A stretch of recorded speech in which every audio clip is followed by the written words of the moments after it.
Prior to starting, viewer discretion is strongly suggested that the following be used for both amusement and educational purposes. This is the exact federal text. Sean Diddy's testimony in court commenced trial, according to inner-city reporters, found the courtroom already to be uncomfortable when the doors opened and nobody was there. Anticipated that the woman entering would be frail, but fierce, anxious, and fearless. Wasn't an accuser or a lawyer. It was the first time Britney Spears since her conservatorship ended, not as a pop. Britney took the stand. Princess. But what she said as a survivor about Diddy on the eve of the Lou Taylor and Robbins 2007 VM as shockwaves were delivered through this was more than just music in the room, was about manipulation, treachery, and an whole system designed to ruin her, and did he not anticipate it? Let's analyze the information that Britney Spears disclosed. Under oath and the reasons the sector is, the courtroom was already in a panic. Edge prosecutors had alluded to throughout the week that an unexpected witness could step ahead, but none anticipated her when the Britney Spears entered as doors opened. Her heels were soft as she entered the room.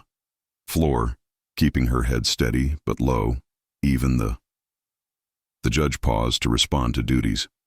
The legal team looked at each other anxiously.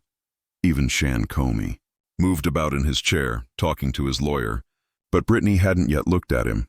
Sat down on the witness stand, and she folded her hands in her lap. Although this wasn't the glamorous pop star that the world never forgot, this person become older, wiser, and scarred. She spoke after clearing her throat into the mic with a tremulous, resolute voice. I was instructed to remain. I was informed it was silent for the majority of my existence, intended to keep me safe, but it wasn't accurate, and I'm done being silent as soon as she said the courtroom was quiet, even with the hum of reporters' laps, and cell phones stopped. According to Britney's testimony, she wasn't just another famous person involved with Diddy Circle. She fell prey to the same network as currently being made public in court, and the moment it all began, she remarked, was the evening before the MTV video in 2007. I attended a party at the Music Awards hosted by Shan Comey. I was assured that it would be secure, simply mocks a few more celebrities with booze. It altered my life, but it wasn't safe. I didn't intend to stay long, she remarked. Her goal was to do well at the VMAs. It was going to be her the following evening. Return. But she claims that evening that someone gave her a champagne glass, Diddy remarked with a smile. Just one and you'll be fine. She didn't recall anything else after that. Evidently, from the evening she informed the court that following a drink from that glass items made the room foggy, began to whirl, and my thoughts slowed. I recall lights, laughter, and then nothing when she woke up the following morning, confused and not hanging over anything else. Her body felt weighed down by something darker. Despite having sporadic recall, she had to act. In any case, she was unable to abandon her squad. Said, pushing her in the direction of the stage, The show must continue, Britney said. The jurors leaned in, clearly upset.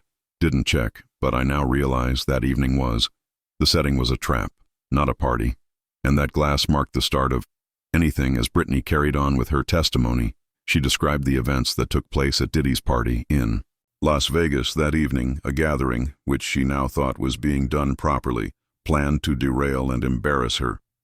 Her career wasn't merely a celebration. It was, according to calculated Britney, he had already selected me to be the subsequent sacrifice. And I, unaware of it, she explained the surroundings. Caesar's Palace, a pure nightclub, celebrities are flashing on dozens of cameras, drinking Cassie's 21st birthday in the VIP section, followed by, was Diddy navigating the throng as she remembered a host who was in complete charge, that he was also strangely attentive. He continued to study me intently, handing me drinks and instructing the audience to honor her as he took the stage.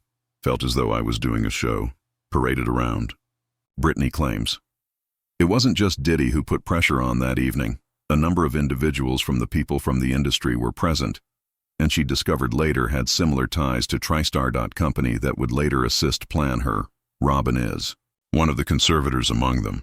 According to Green Hill Robin, Britney always in the background when these parties watching in silence, and now she was cited as the defendant in Lil Rod's lawsuit, who was in charge of Diddy's employee payments, connected to his allegations of sex trafficking.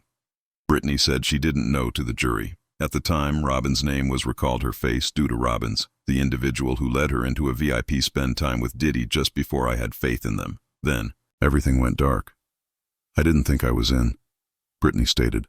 Risk, but I wasn't shielded that evening.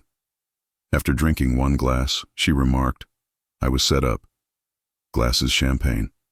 She started to feel sober, just detached, and her vision became blurry. Thoughts caused her to lose her equilibrium. Recalled someone saying, she's completed. And that was it, followed by laughing. The following morning, when she awoke, she said she believed that someone had done something to her, but those close to her argued that was all right, they claimed, and nobody paid attention to me. I knew I was being dramatic. I still know Britney, but something wasn't right. To the jury that, in retrospect, she feels that this was a component of a bigger scheme, a ceremony of humiliation intended to shatter her down and make room for what followed, and he was in the middle of it. When Britney arrived at the Sunday VMAs, she claimed that she was still not entirely recovered from the night's events prior to feeling lightheaded and wobbly. I wasn't. She stated in her testimony that her team adamant that the show must air that. With millions of people watching, she had to grin, dance, and act as though nothing was incorrect, but they understood I wasn't feeling well. She remembered being hurried to put on cosmetics, and the closet where everything went wrong. She was given a costume by the stylist that she failed to see the glitzy bra and the black shorts ensemble that would eventually be ridiculed by tabloids. She had asked for they gave her a fresh suit that, rather, I recall stating, this doesn't fit, and someone answered, just put it on. You're all right. She was shoved onto the stage. The lights came on as the music began, and Britney stood motionless, and I was attempting to keep up by dancing. But I was so engrossed that I could hardly move. Performance that was meant to mark her return become a complete mess, but Britney explained to the jury that it wasn't only a pour. The night it was designed, they ensured that I failed, and he observed from the crowd grinning. She recalled observing him sitting there with a serene expression. I'm not bothered or shocked at all. Remember, that expression wasn't one of bewilderment. After feeling satisfied, it began the headlines, the media frenzy, the breakdown story, and the need for rehabilitation. The conservatorship fights over custody. They intentionally broke me and humiliated me in public, and then made use of that to confine me. She concluded this section of her evidence with staring straight at Diddy. You began, I'm going to finish it now. Britney's voice faltered, but was unambiguous as she moved on to the following section of her testimony. She ceased to talk in our performance and began talking in a I didn't fall apart survivor, she remarked. They dismantled me piece by piece. As she listed names, the courtroom leaned in. Robin Greenhill, TriStar, Lou Taylor, words of entertainment that had haunted. Finally, after years of waiting, Britney's narrative stated under oath, and the instant she Diddy's solicitors tensed up because they knew. Britney described what was about to happen. Following the 2007 VMAs, her phone started blowing up. Not out of compassion, not out of assistance, but with her father's demands. Jamie, Larry, a man, and a lady she. At the time, they hardly knew Lou Taylor. Claimed that because I was spiraling, I required structure they were already discussing regarding assuming command of my estate. And it only a few weeks after that evening, she stated that the voice of Lou Taylor was too calm at all times. She didn't sound as though she wished to assist, sounded as though they had been waiting. Next came the appointments, mental health assessments during the rehabilitation facilities that she didn't recall consenting to throughout it all. Robin and Lou, where Britney claims that she is constantly hovering. These were not wellness initiatives. Rehearsals as a practice run for a long darker. They were preparing the conservatorship. Prior to my knowledge of it was a syllable she uttered, followed by the moment that made the courtroom icy. Discovered that Lou Taylor had previously worked. Shock Holmes helped them overcome Uptown Records. The same label is how they were acquainted, which is how they, moving.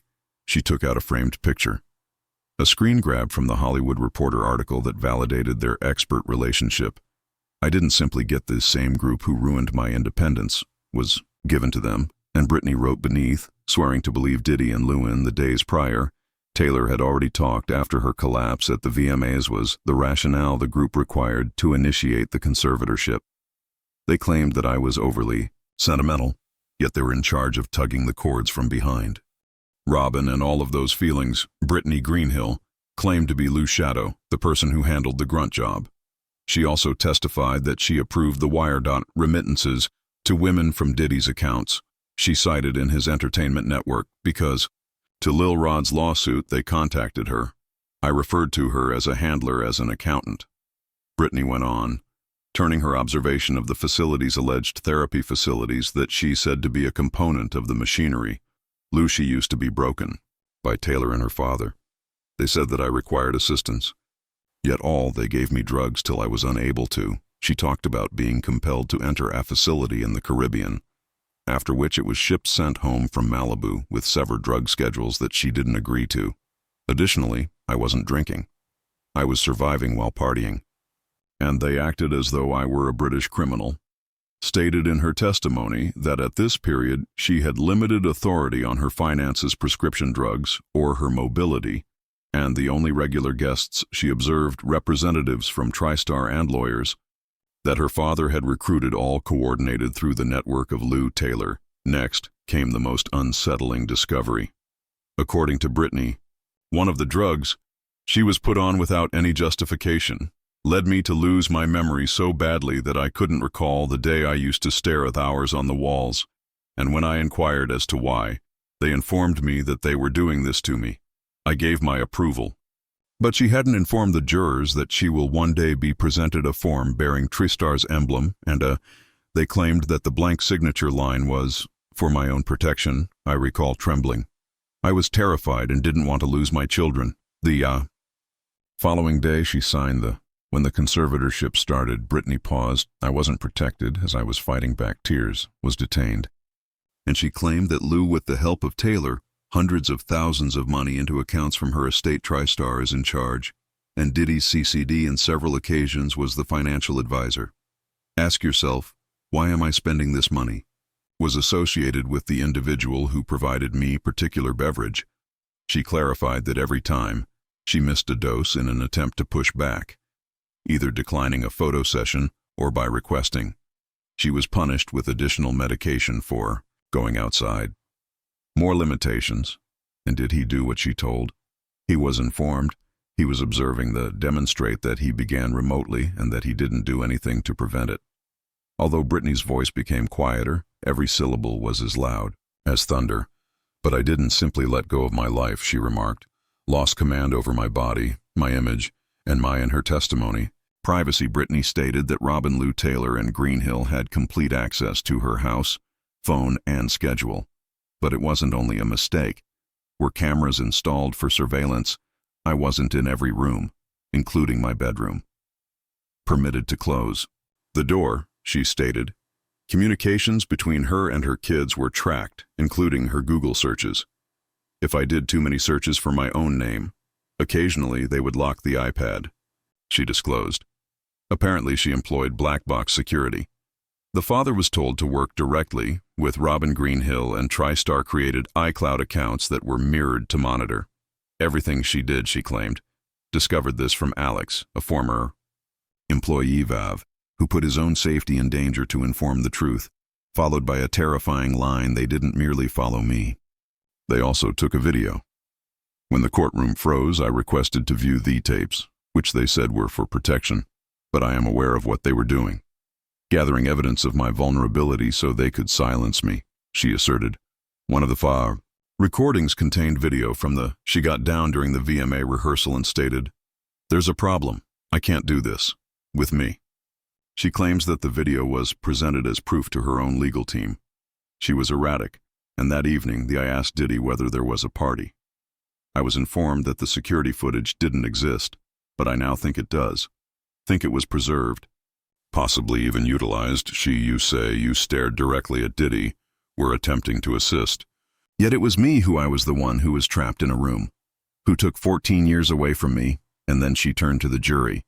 I am aware of what individuals believe, that I was so unmanageable that I required assistance, but solely because they observed what they were shown. Memes, meltdowns, and footage, but none. They did that to me because I was one of those Britney, and I then closed the binder before her. But it was obvious she was only beginning her Britneys. Her tone shifted as she entered her story's deadliest chapter. The courtroom lights appeared to be dimming as she outlined the evening she thinks they took away all of her freedom, reputation. Her voice and everything was connected. Rewind to that pure nightclub moment. There's nothing worse than losing your being told you did when, she said. You are aware that someone else did it. Britney explained how she woke up in the morning, hours before to September 9, 2007, the VMAs, her whole body shaking, her muscles lacked coordination, feeble, her memories jumbled. I was hungover, she told the court, tampered with. According to her testimony, following the performance, where she endured constant ridicule from the she was hurried back to her hotel by the reporters. Lou Taylor then gave her a call. For the first time, Britney recalled her saying, structure. Lou then allegedly said, we can help you. Offered to set up media and therapy. Damage control. Although strings were present, Britney says she was attached within a week. Legal documents started to alter the authority of. The lawyer began to move, and all of a sudden she was being managed by individuals she had never employed. Financial and medical choices. Then came a pivotal discovery. Britney stated that she then discovered Diddy had immediately after the VAS phoned Lou Taylor. I'm too far gone, he informed her. What the audience needed to see was displayed. Britney stopped and swallowed deeply, which is how quickly it happened on the first night performance, and all of a sudden I lost my life no more. She subsequently stated that the someone has attempted to get in touch with. She was one of the venue employees who claimed to have seen her collapse backstage and attempted to file a report, but I was later informed that they never went through, that Diddy was associated with each and every significant media source that reported on the VMA's particular year, which is why the story changed so quickly after having a rough night. She's out of control of that story, defended all they did after her. My voice lifted a little, but I didn't cry. I was removed, but the room stayed motionless. Astonished jurors blinking slowly, clearly moved. Britney leaned steadily, moving her hands forward. For the first period, and did he act as more than a visitor? He served as the architect at the VAS. The courtroom froze when Britney disclosed an unexpected piece of evidence. Was informed for years that there was no footage. She started that evening by saying, but they lied. I witnessed it.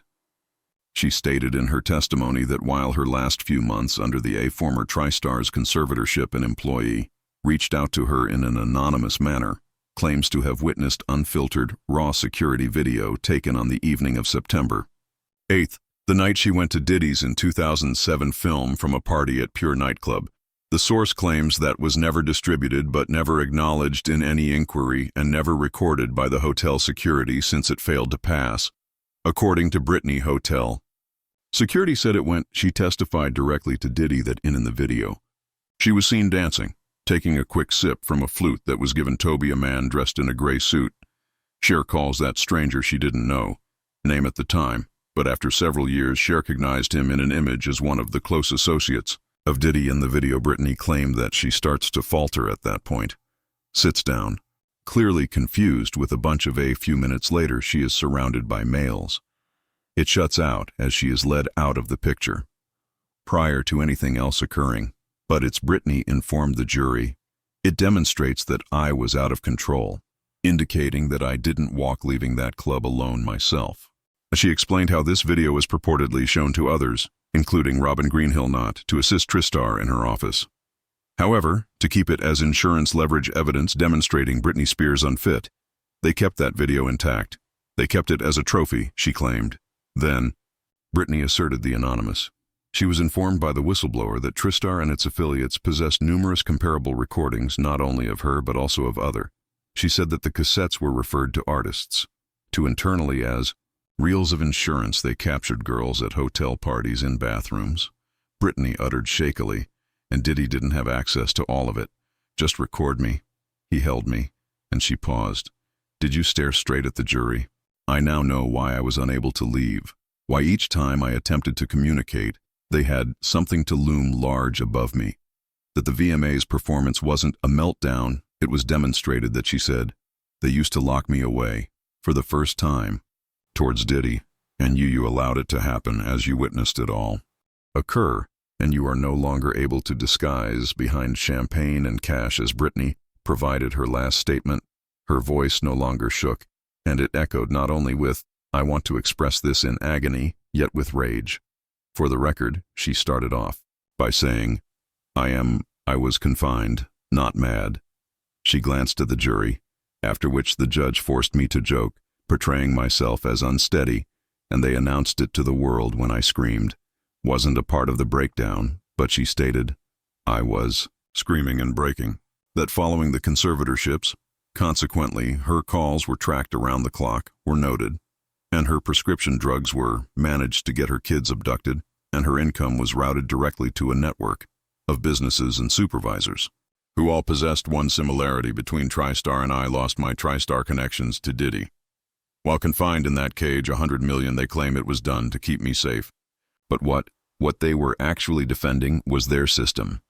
She explained how, even following after the conservatorship ended, she felt insecure. I was informed that Diddy had people after speaking out, believing I would vanish if I spoke once more, so I remained silent until now. The moment when no one anticipated, Britney took out a folded, handwritten note. She informed them that the margins were clearly worn. Court. It was a 2009 letter that she wrote, but was never permitted to submit what I wrote. I was 27 when I told Diddy this, and I was still attempting to comprehend why someone too had no idea it could have had such a large. She read loudly about how she ruined my life. I hope that whatever they did was worthwhile. Promised you since you assisted them. I'm not sure if you'll ever stop hurting me, admit it. But I'm positive you did, because I saw it in your expression the evening you gave me a toast. You knew I was getting set before the VMAs. Up you grinned, and the place fell silent, even. Diddy remained motionless while Britney folded the message and returned it to her pocket. I'm not pursuing this for financial gain. I'm doing this for the sake of fame, because I want the truth to be known by my children. I want them to understand that their mom wasn't. She was framed as a failure and went back. I pleaded with the judge for 14 years. Don't wait for someone to listen. Look away once again. And that Britney Spears rose, expressed gratitude to the court, and left not as a pop sensation but as a woman who ultimately shared the tale. They tried to bury Diddy without saying anything, unable to since, for the first time, he was the person being observed.